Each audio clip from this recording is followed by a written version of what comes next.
광야에 들어가기를 기뻐하는 사람이 여러분 있을까요? 누구도 광야를 들어가고 싶지 않습니다. 모두가 돌아가고 또 피하고 싶은 곳이 광야입니다. 마태복음 4장 1절을 보면 예수님께서도 광야에 직접 가신 것이 아닙니다. 성령님의 이끄심을 따라서 광야로 가셨다라고 이야기합니다. 광야는 사람이 살기에는 너무 어려운 곳이기 때문입니다. 그래서 광야를 오지도 않고 가지도 않습니다. 그래서 여러분 광야는 도망자들의 은신처였습니다. 구약의 다윗을 보면 다윗은 광야를 도피처로 삼습니다. 아둘람 굴이었습니다. 사울에게 쫓겨서 숨어있던 곳이 바로 아둘람 굴입니다. 아둘람 굴은 바로 유다 광야의 바위산에 있는 곳입니다. 우리 사무엘상 22장 1절 2절 말씀 같이 함께 읽어보겠습니다. 시작.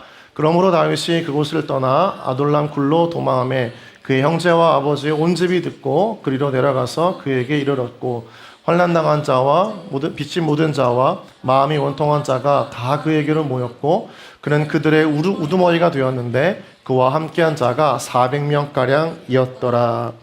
아둘람 굴, 도망자들의 은신처였습니다. 광야에 있었던 바위 산이었습니다. 지세가 너무나 험해서 다윗을 쫓던 사울의 군사들은 엄두도 못 내는 곳이었습니다. 더욱이 이 바위 동굴이었기 때문에 도망자의 은신처로 너무나 안성맞춤이었던 곳입니다. 말씀을 보면 이것에 환난당한 모든 자, 빚진 자, 그리고 마음이 원통한 자들이 모여들었다고 했습니다. 누구일까요? 인생에 평안함이 없는 사람들입니다. 채무자에게 쫓기는 사람들, 사기를 당하고 세상에서 씻을 수 없는 상처와 아픔을 경험한 사람들이 모여서 세상을 등지고 마지막에 살기를 선택했던 곳이 바로 광야입니다. 일부러 간 것이 아닙니다. 떠밀려서 간 곳이 광야였습니다. 대인기피증에 시달려서 사람들을 마주하는 것을 너무나 두려워한 사람들이 숨어들어 사는 곳, 바로 그곳이 광야였던 것이죠. 여러분, 이런 광야는 멀리 있지 않습니다.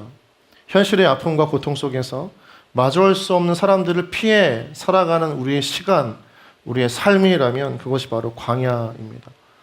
여러분도 아마 그런 광야를 지나고 있지 않은가 한번 생각해 보았으면 좋겠습니다.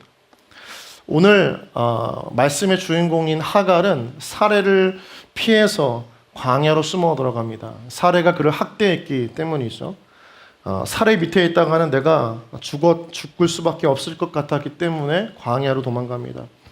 그런데 살고 싶어서 도망쳤지만 하갈은 그 광야 속에서 인생의 큰 어려움에 직면합니다.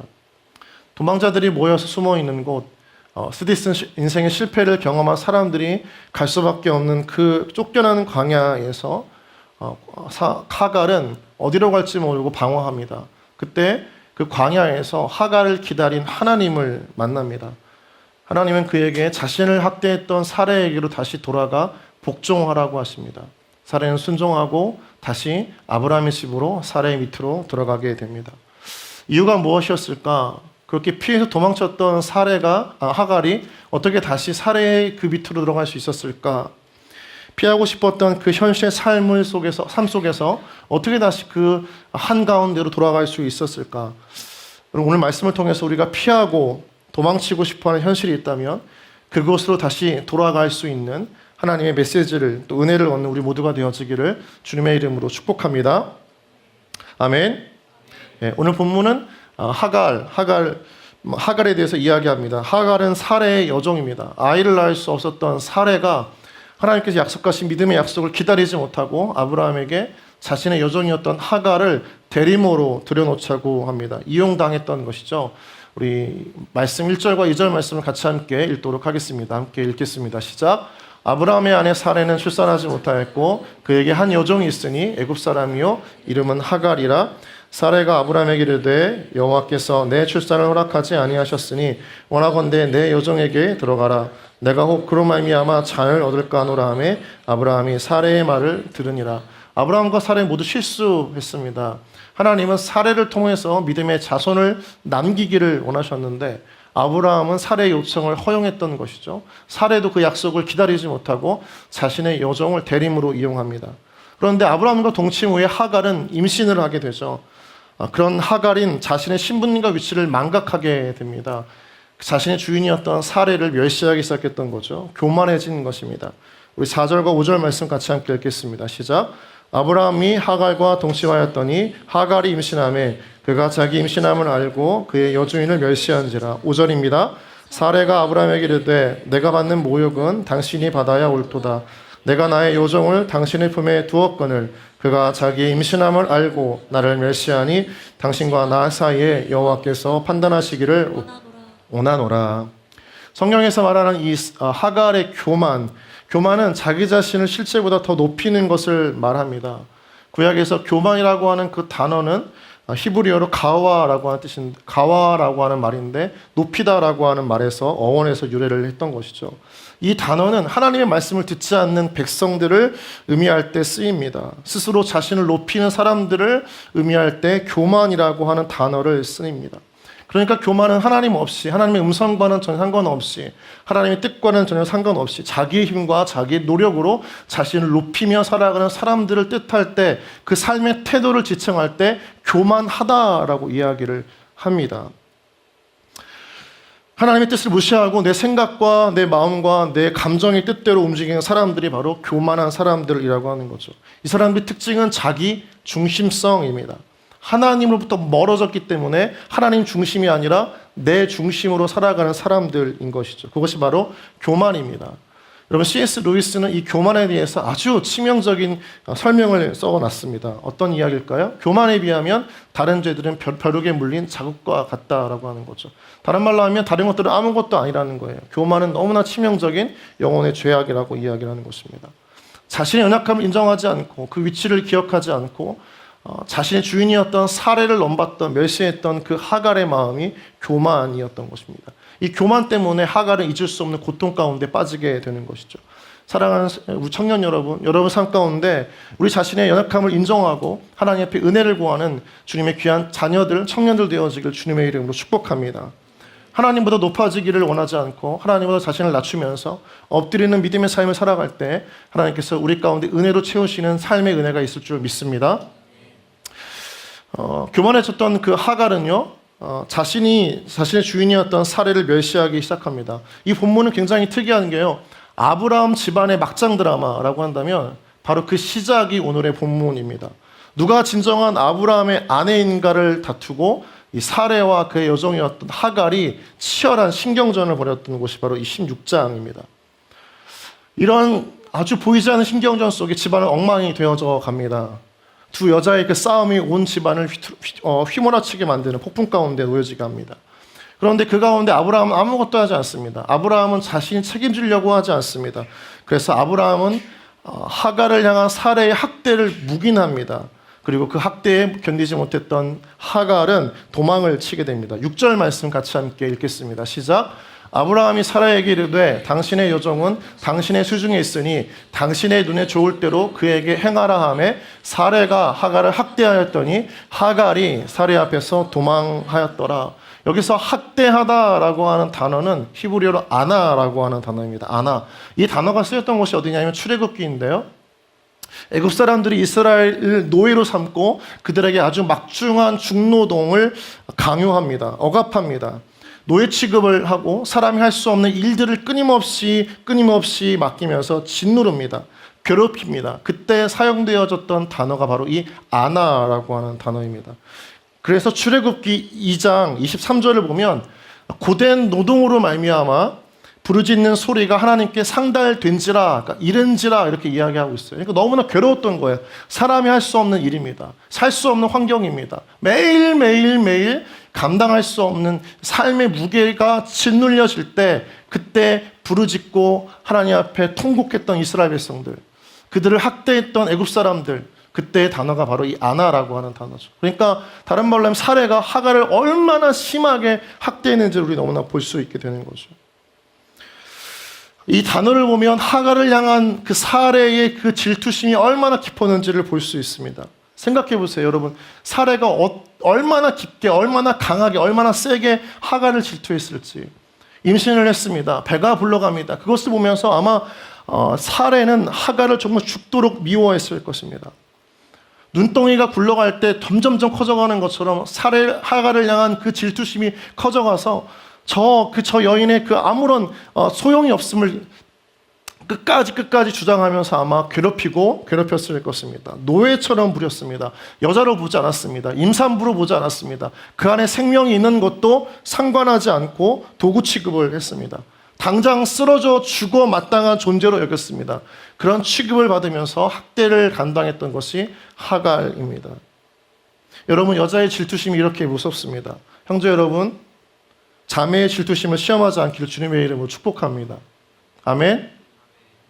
아직 결혼을 안 해서 자매의 질투심이 얼마나 무서운지를 모르는데, 여러분, 형제 여러분, 자매의 질투심을 이용하지 않기를, 시험하지 않기를 주님의 이름으로 축복합니다.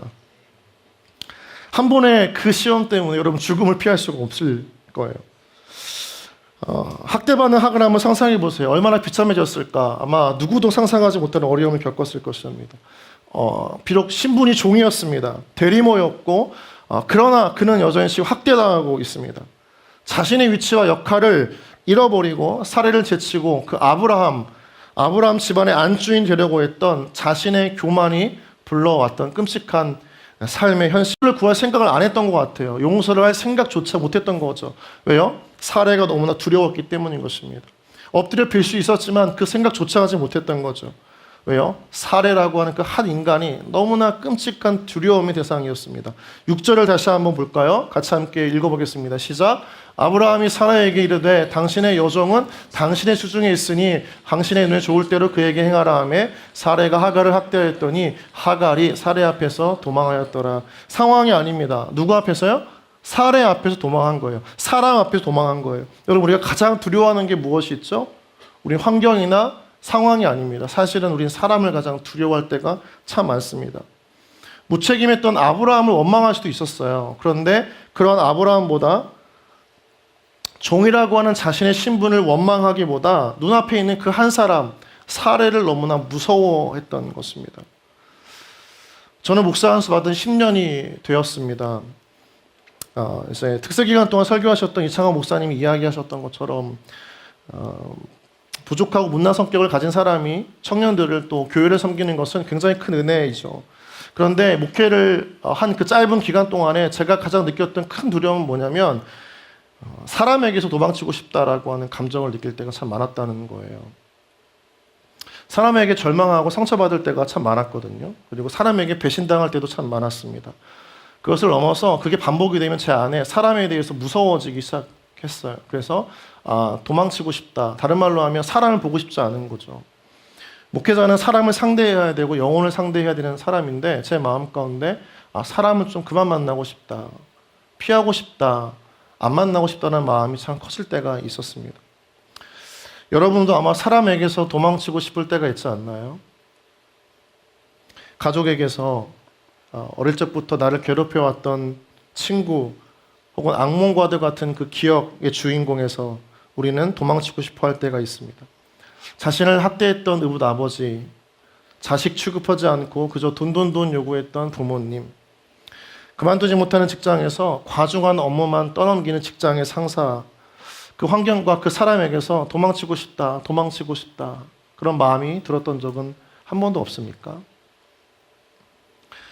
그런데 그 사람에게서 저는 그 사람들에게서 도망치고 싶을 때마다 하나님이 은혜를 주셨어요. 굉장히 큰 은혜가 아니고 그냥 만나 같은 은혜예요. 그냥 그 상황 한 번 참아낼 수 있는 은혜들을 하나님이 매번 주셨어요.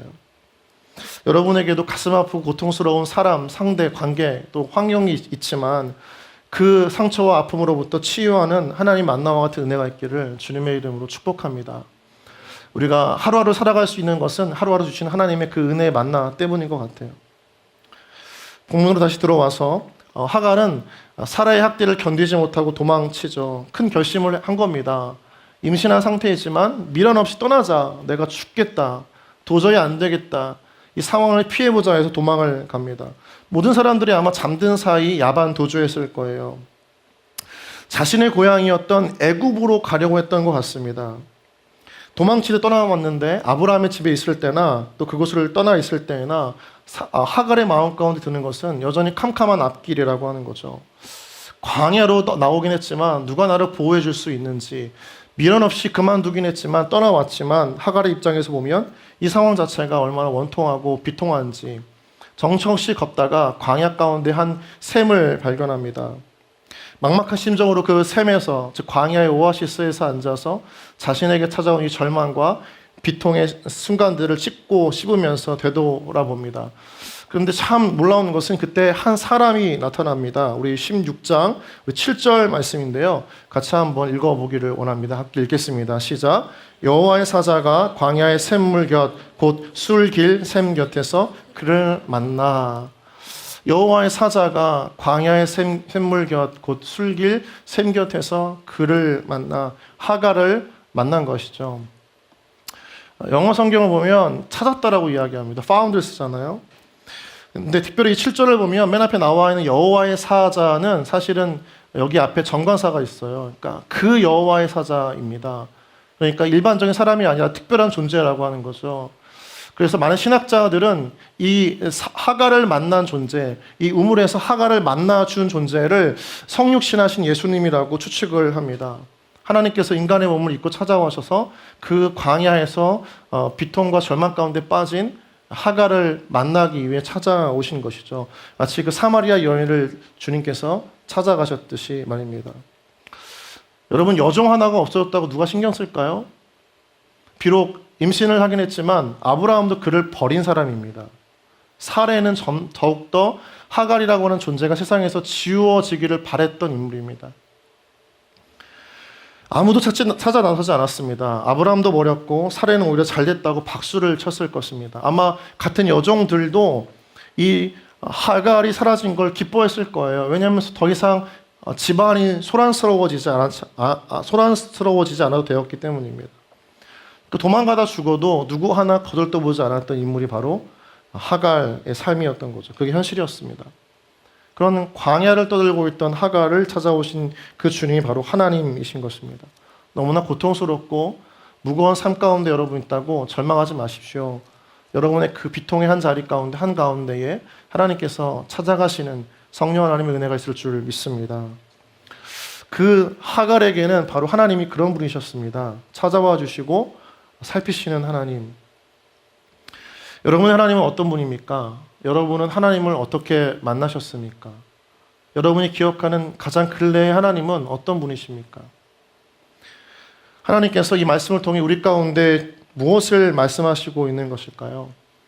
비참한 현실 속에 우리, 도망치고 싶지만 도망갈 수 없는 환경과 상황 가운데 놓인 우리의 삶, 스스로 버림받았다고 생각하는 우리, 그냥 다 팽개치고 도망치듯 그 현실의 삶을 외면하고 뛰쳐나오고 싶은 우리, 지금 광야에서 주저앉아 있는 우리를 지켜보시는 하나님이 계시다는 겁니다.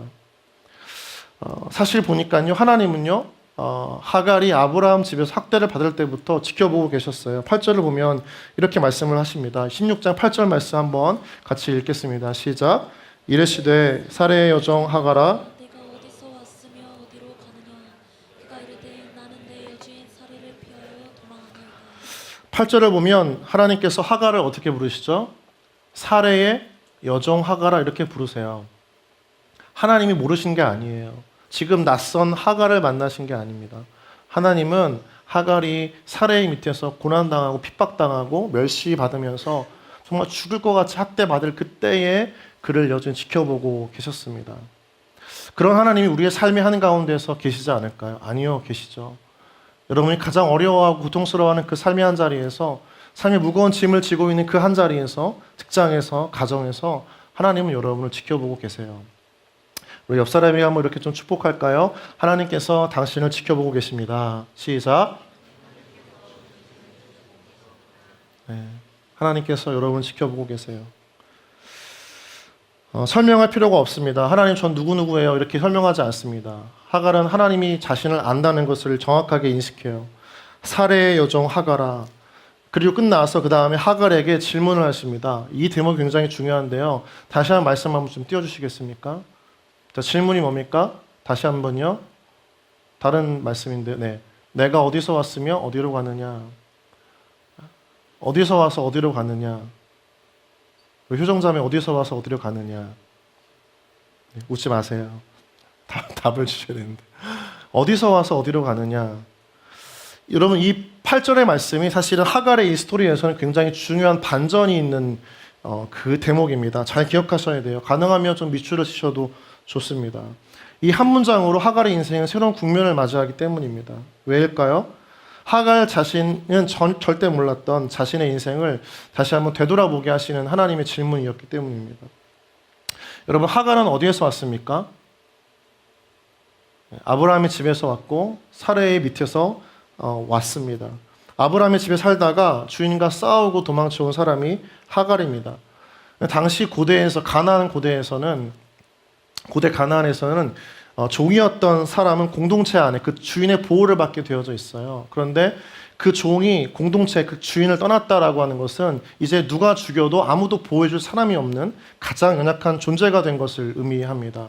광야에서 누가 하갈을 건드려도 죽여도 그를 도와줄 사람이 아무도 없다라고 하는 거죠.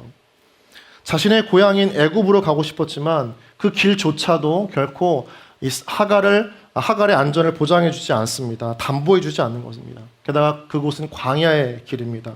강도들에게 산채로 잡혀서 노예에게 팔려도 아무런 대항을 할 수가 없는 바로 그곳입니다. 알 수가 없다는 것입니다. 어떤 일이 벌어질지, 어떤 상황이 벌어질지 아무도 알 수가 없다는 거예요. 하갈도 그것을 알아요. 내 앞에 미래의 삶이 알 수가 없구나. 그래서 하나님의 질문, 네가 어디서 와서 어디로 가느냐라고 하는 이 질문에 하갈은 8절에서 다시 한번 이렇게 대답을 합니다. 잘 들어보세요. 같이 함께 읽겠습니다. 시작. 이르되 사레의 여종 하갈아, 내가 어디서 왔으며 어디로 가느냐? 그가 이르되 나는 내 여주인 사레를 피하여 도망하나이다. 도망하나이다. 여러분, 이 대답에서 하나님의 질문과 하갈의 대답 속에서 좀 특이한 점이 있지 않습니까? 차이점이 있지 않습니까? 뭐예요? 하나님은 하갈에게 과거와 미래에 대해서 물어보세요. 너가 어디서 왔고 어디로 가고 있냐 이렇게 물어보세요. 그런데 하갈은 어떻게 대답합니까?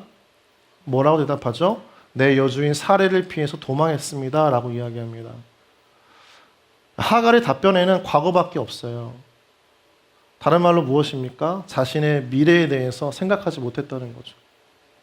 자신의 미래에 대해서 알 수가 없는 인물.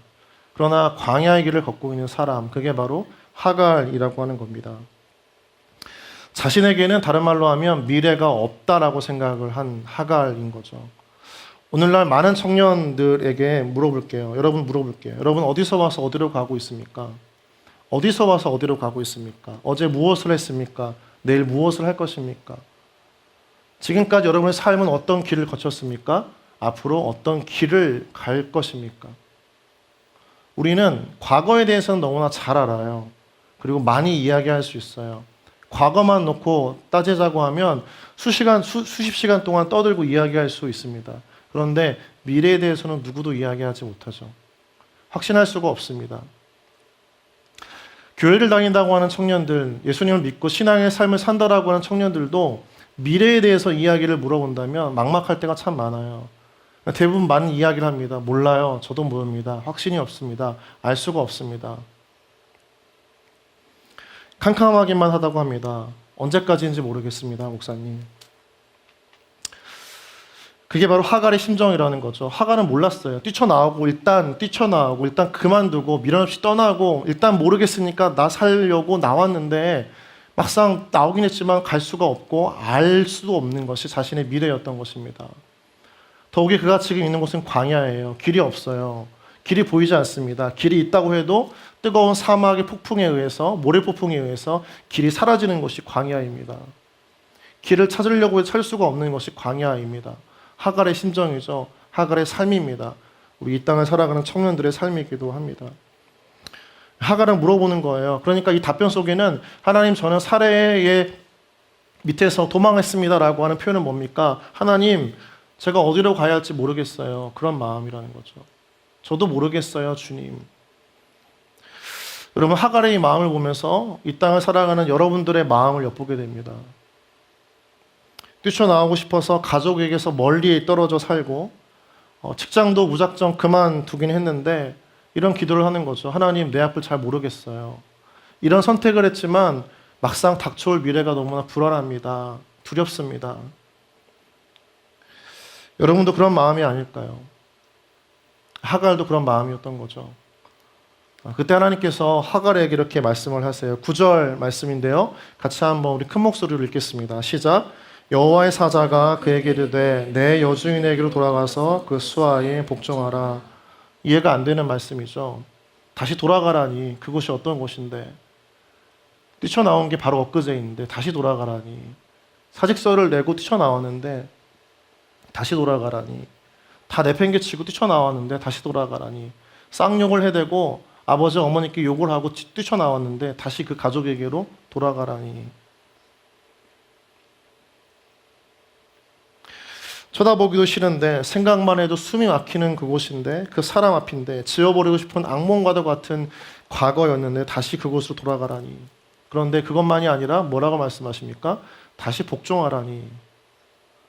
이 구절을 직역하면요, 이렇게 표현할 수 있습니다. 사례의 손 아래에서 스스로 고통을 감내해라. 다른 말로 하면 고통을 받아들이고 이겨내려고 노력해라. 우린 질문할 수 있죠. 하나님 어떻게 해요? 왜요? 어떻게 다시 그 고통을 감내하라는 거죠? 그걸 피해서 왔는데 어떻게 다시 그 자리로, 그 한가운데로 돌아가라는 말씀을 하실 수가 있어요? 나를 학대했던 사례가 아닙니까? 나를 학대했던 그 부모가 아닙니까? 나를 괴롭혔던 그 직장의 상사가 있는 곳이 아닙니까? 그 일터가 아닙니까? 그 관계 속으로 다시 돌아가라니요? 하나님, 저를 아신다면서요. 저를 안다면서요. 왜요? 아마 하갈은 끊임없이 질문했을 겁니다. 왜요? 여러분, 그런데 여러분 가운데 좀 받아들이기 어려운 말씀이지만 이 말씀 가운데 우리가 순종해야 될 줄 믿습니다. 왜냐하면 이 하나님의 요청 앞에는 우리가 알 수 없는 우리를 향한 하나님 미래의 계획이 있기 때문입니다. 우리 한번 10절과 11절 말씀 같이 함께 읽겠습니다. 시작. 여호와의 사자가 또 그에게 이르되 내가 내 씨를 크게 번성하여 그 수가 많아 셀 수 없게 하리라. 여호와의 사자가 또 그에게 이르되 내가 임신하였은즉 아들을 낳으리니 그 이름을 이스마엘이라 하라. 이는 여호와께서 내 고통을 들으셨음이니라. 아멘. 하나님이 하갈의 고통과 아픔, 잘못과 실수를 모르시는 것이 아닙니다. 다시 돌아가라고 하세요. 도피하고 싶었던 그 현실의 한가운데로 다시 돌아가라. 왜일까요? 거기에 하갈을 향한 하나님의 원대한 꿈이 있기 때문입니다. 그 실패하고 도망치고 싶었던 그 삶의 자리 한가운데에 하나님의 하갈을 향한 놀라운 계획이 숨어 있기 때문이에요. 자, 한번 따라해 볼까요? 하나님은 다 계획이 있으시구나. 아멘. 네, 옆 사람에게 한번 좀 고백할까요? 하나님은 다 계획이 있으십니다. 시작. 자, 여러분 옆을 바라보고 하세요. 왜 저를 바라보고 하세요? 저는 보지 마세요. 자, 옆 사람 바라보고 뒷사람 바라보고 하나님은 다 계획이 있으십니다. 네, 끝까지 앞을 보고 계시는 분한테 정말 실망입니다. 한 번 더 다른 분을 향해서 하나님은 다 계획이 있으십니다. 네, 이제야 고개를 돌리는군요. 할렐루야. 하나님은 다 계획이 있으시는 거예요. 하갈은 그 속에서 참을 수가 없었던 겁니다. 우리는 그 계획을 모르지만 하나님은, 여러분, 우리의 모든 삶의 한 자리에 사는 가운데에서 우리의 인생을 관통하는 하나님의 계획이 있는 줄 믿습니다. 여러분, 우리는 누굴 바라봐야 될까요? 그 하나님을 바라보아야 한다는 거죠. 내가 계획을 다 무너뜨리고 다 포기할 때에도 하나님은 우리 안에 그 실패와 실수 한가운데, 교만으로 벌어진 그 사건과 상황 한가운데서도 하나님은 우리를 향한 계획을 끊임없이 펼쳐가시는 분이시기 때문입니다. 하갈이 있는 곳은 어떤 광야입니까? 술 광야입니다. 술 광야. 히브리어로 담장이란 뜻의 슈르라고 하는 겁니다. 담장이란 뜻이에요. 이 지역에는 특별한 의미가 있어요. 기원전, 주전, 그러니까 2650년경에 이집트 문서를 보면 이 동네는 시나이 반도와 이집트를 가르는 아주 중대한 길이었습니다. 국경 수비대의 담장이었다라고 이야기를 해요. 그러니까 술 광야라고 하는 그 지역 자체가 한 반도와 반도를 가르는 아주 중앙선에 있다라고 하는 거죠. 거대한 담장입니다. 이 술을 경계로 북쪽은 가나안이에요. 남쪽은 애굽입니다. 하갈은 돌아가면 가나안에 속하게 되는 거죠. 약속의 땅 안에 머무는 것입니다. 그런데 이 술을 넘어가면 그때부터는 애굽의 문화, 이집트에 귀속되는 거예요. 돌아가야 언약의 땅 가운데 있는 것입니다. 왜 하나님이 여기서 하갈을 만나 주시는지 이해가 가죠. 그를 다시 언약의 땅으로 보내시기 위함입니다. 넘으면 내가 자유를 추구하고 내 고향이고 내 편안한 곳 같지만 사실은 그곳은 내가 자유를 누릴 수 있는 곳이 아닙니다. 타락하고 부패해져 가는 곳입니다. 하나님의 약속 따위는 찾아볼 수가 없는 곳이 애굽의 이집트의 문화였습니다. 그런데 돌아서면 하나님께서 가라 하시는 그곳이 답답하고 고통스럽고 피하고 싶은 현실의 한가운데 있지만 그 가운데에는 하나님의 약속이 있다는 거예요. 하나님은 그래서 이 하갈을 이 술 광야 안에서 그를 만나시고 돌이키게 하시는 것입니다. 여러분은 무엇을 선택하시겠어요? 담 너머에 무엇이 있는지도 알 수가 없어요. 이 술 길을 넘어간다고 해서 어떤 삶이 내 삶 가운데 보장되어져 있다고 행복할 것이라 확신할 수가 없습니다. 하갈의 대답은 그것을 명확하게 알려주고 있는 거예요. 미래가 없잖아요. 무언가 좋은 미래를 위해 뛰쳐나오긴 했지만 담보할 수 없는 게 자신의 인생인 거죠. 여러분의 인생을 확신할 수 있습니까? 잘 될 거라고, 무조건 행복할 거라고 여러분 그렇게 믿습니까? 착각하지 마세요. 그런 인생은 쉽게 오지 않습니다. 그래서 하나님은 그 도망쳐온 현실로 다시 돌아가길 원하시는 거예요. 그 속에 하나님의 계획이 있고 그 현실을 도피하지 않는 그 사람을 통해서 하나님께서 이루시고자 하시는 하나님의 나라가 있기 때문입니다. 약속의 성취가 있기 때문인 것입니다. 우리가 도망치고 떠나고 싶었던 그곳에 불법과 불의가 있어요. 판을 칩니다. 공정하지 않습니다. 고통과 아픔도 있습니다. 모두가 다 내가 예수님을 믿는다고 신앙을 가진다고 호의롭게 대하지 않습니다. 봐주지 않습니다. 그곳이 가족이든 일터이든 관계일 수도 있습니다.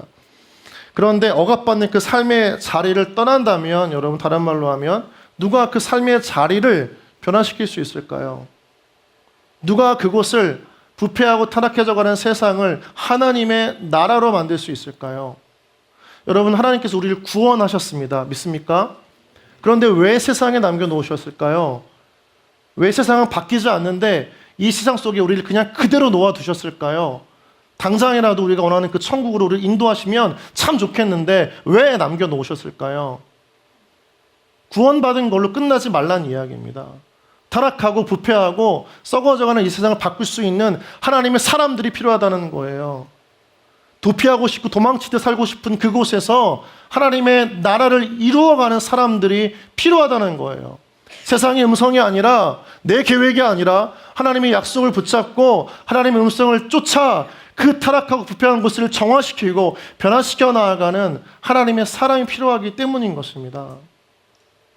우리가 남겨진 이유가 바로 그것일 수 있어요. 우리가 다시 돌아가는 이유가 어쩌면 그런 곳일 수 있습니다. 여러분 가정에 일터에 왜 하나님은 다시 그 가정을 품으라고 하시고 일터로 나아가라고 하시는지 우리 이해할 수가 없지만 하나님 원대한 뜻이 있어요. 무언가 그 조각조각 난 가정 부패하고 썩어져서 도려내지 않은 바뀌지 않는 그 일터를 하나님의 가치관과 나라로 바꾸어 가시는 하나님의 뜻이 우리를 통해서 이루시길 원하신다는 거죠. 약속을 붙잡고 어떻게든 살아가려고 하는 몸부림치는 사람을 주님께서 원하신다는 것입니다. 여러분 그 사람에게 필요한 건 단 한 가지입니다. 돌아가서 복종하는 순종입니다. 어렵지만 우리가 해야 되는 것입니다. 그런데 성경 속에서 하나님께서 주시는 놀라운 복의 열쇠는 항상 순종인 걸 보게 돼요. 왜요? 순종의 사람은 그 상황과 환경이 바뀌지 않음에도 불구하고 그 순종 하나의 마음의 태도로 상황과 환경을 바꾸어가는 하나님의 통로가 되기 때문인 겁니다. 변하지 않는 그 환경 속에서 다른 마음의 태도를 가지고 살아가는 사람들이 바로 순종의 사람들인 거죠. 사람이 아니라 하나님 말씀에 순종하는 겁니다. 사람을 보고 살아가는 것이 아니라 하나님을 보고 살아가는 것입니다. 그것이 바로 순종의 사람들입니다. 이 본문을 끝으로 하갈은 다시 사레의 집으로 돌아갑니다. 순종한 거죠. 돌이키고 복종하게 됩니다. 그 다음부터 사레와 다퉜다는 내용은 드러나지 않습니다. 이 이후 기점으로 인해서 이제 하갈은 그냥 종의 하갈이 아니라 하나님의 종이 되는 것입니다. 믿습니까?